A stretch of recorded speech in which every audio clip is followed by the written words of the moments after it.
300 years, humans thought they were alone in the Koprulu sector. They were wrong. The Zerg emerged, seeking to consume all in their path, and before long, the Protoss, a highly advanced alien race, began wiping out infested worlds, burning Zerg and Terran alike. A three-way war, unlike anything humanity had ever faced, erupted almost overnight.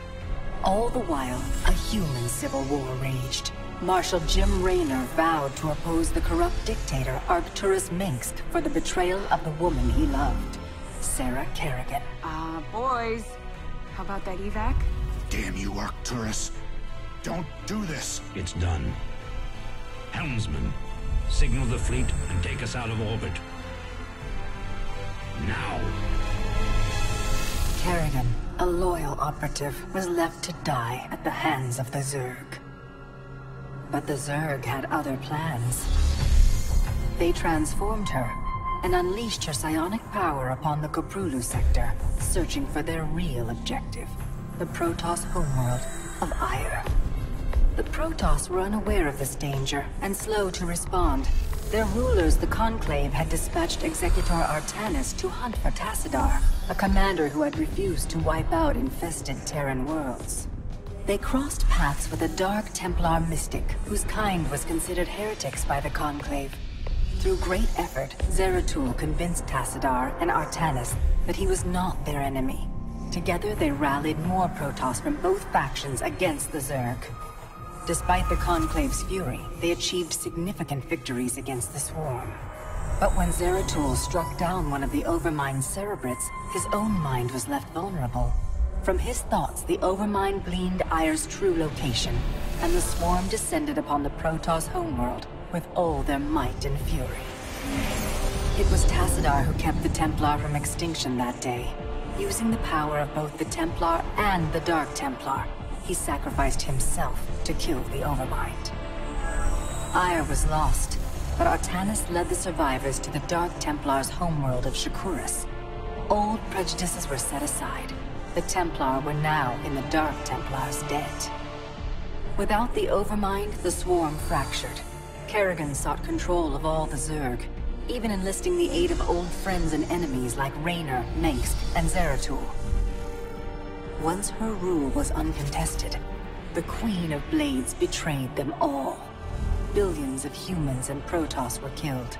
The Zerg stood unchallenged, but to the relief of all, the war seemed to end there. Zeratul suspected the Zerg had fallen under the control of dark forces. He uncovered prophecies stating that an ancient entity, Amon, was attempting to merge Protoss and Zerg lifeforms into an unholy hybrid, and that this evil might already have control of Kerrigan and her power. It was during this time that Executor Artanis, hailed as a hero, was made leader of both the Templar and the Dark Templar. As Hierarch, Artanis united both factions, and promised to one day reclaim the glory they had lost on Ire. Raynor had vowed to see Kerrigan dead, but his retaliatory strike failed. Even his rebellion against Mengsk's tyranny proved ineffective against the Dominion's propaganda machine. But with the arrival of old friends and mysterious new allies, Raynor revived his campaign against the Dominion, scoring major victories on multiple fronts. But Zeratul warned him about the encroaching darkness, and said the key to stopping Amon was the Queen of Blades. She was needed alive. In a daring raid on the Zerg homeworld of Char, armies from the Dominion and Raynor, with help from Arcturus' son Valerian, used an ancient Zelnaga artifact to neutralize Kerrigan's power and free her from Amon's grasp. The Queen of Blades was helpless. The Dominion wanted her dead. Raynor couldn't allow it.